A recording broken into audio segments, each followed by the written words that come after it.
choisi un tableau parce que j'aime ce tableau. C'est par goût, par passion, au feeling. À moins que j'ai une commande, ça arrive. Ça arrive parfois, il y a des commandes, c'est vrai, mais très peu.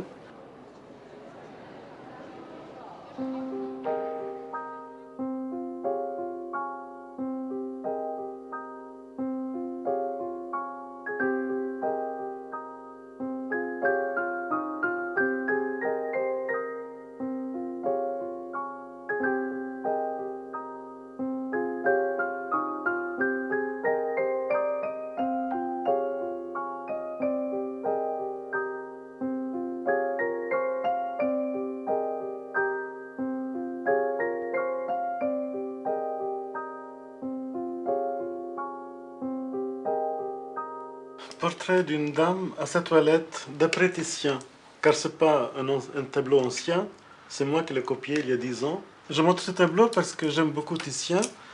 Je prétends pas que c'est une copie exactement, parce qu'il y a toujours l'interprétation du copiste. Et je l'ai fait par passion, par amour, pour apprendre, pour comprendre la manière de peindre des anciens, leur technique de clair-obscur, de mettre des glacis, les couleurs en glacis. Cette technique de Titien, d'après Titien, est une technique assez compliquée que pas beaucoup de peintres contemporains connaissent, bien sûr.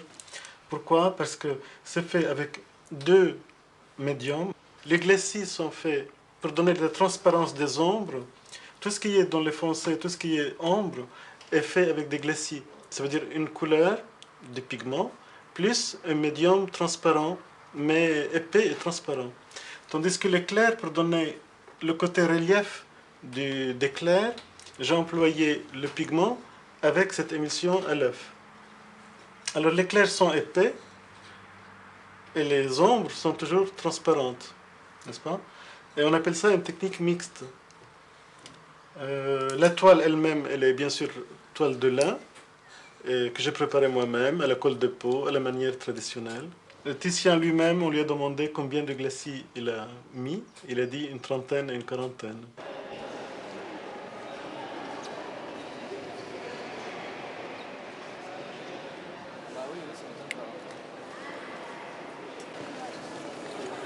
J'essaye tous les jours d'améliorer ma technique, enfin d'essayer de trouver faire des découvertes chaque jour. Est-ce que cette huile-là, est-ce que c'est pas cette huile-là, est-ce qu'il faut s'y prendre comme ça ou pas comme ça. C'est tout le temps nouveau, c'est jamais pareil.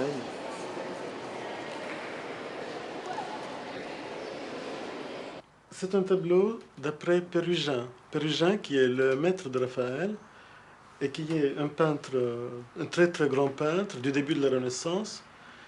Là, c'est tout à fait différent de Titien, parce que c'est une palette claire, les couleurs sont claires partout, et la ligne est très très importante. Pérugin emploie des pinceaux fins, parce que la ligne est très très fine, linéaire, et il y a la perspective qui est apparente partout, des décorations un peu gothiques, un peu des arabesques. Et j'aime beaucoup ce tableau parce que ça fait presque un surréalisme, mais avec la qualité des peintures anciennes.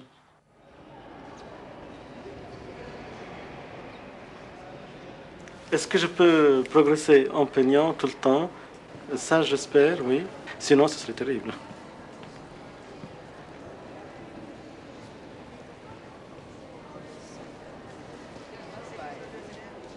Eh bien, dans les classiques, je cherche toujours le classique, mais j'aime bien changer de registre, de ne pas faire toujours le même sujet ou le même tableau, justement pour ne pas acquérir, être esclave d'un certain peintre, d'un certain style, mais de me sentir un peu libre, de mettre une touche de moi-même. Euh, Parce que la copie, d'après moi, il ne faut pas la faire mécaniquement. On ne compte pas les feuilles d'un arbre pour faire exactement les mêmes branches ou le même aspect d'un arbre, mais il faut comprendre, analyser l'arbre et puis après faire une analyse. Après l'analyse, je veux dire, il faut une synthèse, comprendre le rythme des branches, le rythme dans une tête, par exemple les cheveux, il faut comprendre le rythme des cheveux, mais pas essayer de peindre boucle par boucle ou cheveu par cheveu, qui serait impossible. Une nature morte d'après Mélandez.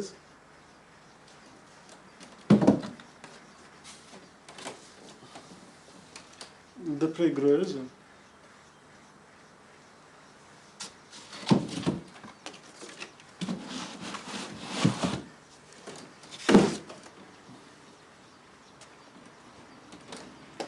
Et Claude Lorrain. La perspective, puis le paysage, on dirait Venise, un paysage italien, mais plutôt imaginaire. La fatigue que j'ai eu à faire mes tableaux, ce serait quand même vivant que je puisse le communiquer à quelqu'un, et lui il le communiquera à un autre. C'est pour cela que mes deux enfants, mes deux fils veulent être peintres, enfin, en tout cas ils étudient la peinture et ils sont très accrochés. Ça va pas? Bonjour. Ça va? Bon, qu'est-ce que t'en penses? Tu continues toujours le camailleux, c'est bien. C'est bien. Pour le moment, le camailleux, il faut bien sûr travailler tous les visages, hein, Oui. et le pousser encore plus en camailleux, et peut-être par la suite retravailler avec du blanc par-dessus. C'est bien, tu as résisté à ne pas mettre la couleur tout de suite. Pour le moment. Ouais. Pour le moment. Ouais. C'est ça qui est bien, je crois. On peut très bien le pousser vers le gris, vers des tons froids qui vont jouer en alternance avec les tons chauds, mais de toute façon ça ne gênera pas la progression du travail vers la couleur. Ouais. Et on continue comme ça, pour le moment. Tu as pensé un peu à la vision de ce que tu veux dire. Je veux dire, pas seulement la technique. Le sujet, c'est Saint-Michel, qui est le symbole de la lumière. Tu as le dragon, le symbole du souterrain, de tout ce qui est méchant, mauvais. Et il y a ces deux saintes qui doivent représenter la lumière.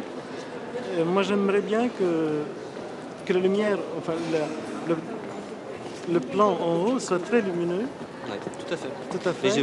Mais j'ai vraiment, ouais, ça c'est mon idée.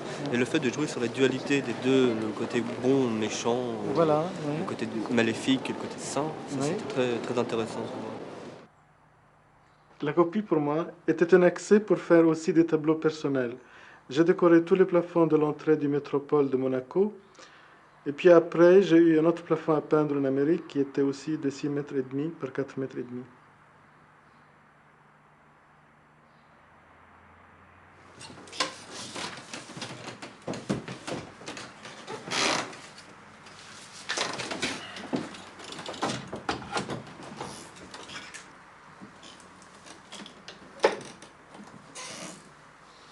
C'est un tableau d'après Gérard, élève de David, l'école romantique.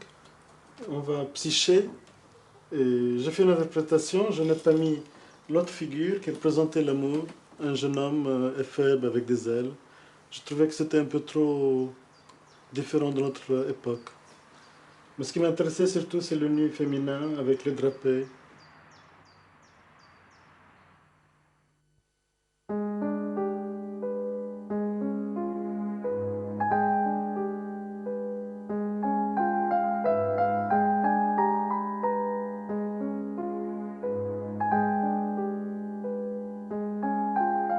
Il y a des copies où vraiment ça me fait du mal de les donner. Une Madone, par exemple. Parce que justement, je faisais cette Madone. Et le jour même, un Mexicain que j'ai jamais vu de ma vie, il me demande de faire un tableau au Louvre. Si je pouvais copier un tableau au Louvre, je lui demande lequel. Il me demande ce tableau-là. C'était une coïncidence. Je n'ai plus osé le vendre. Ce tableau, il est toujours là.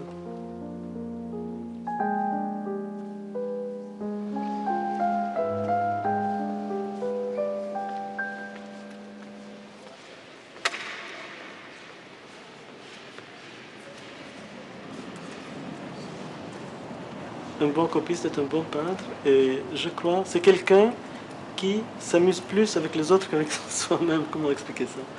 Je veux dire qui est le plus curieux des autres que de ce qu'il crée lui-même.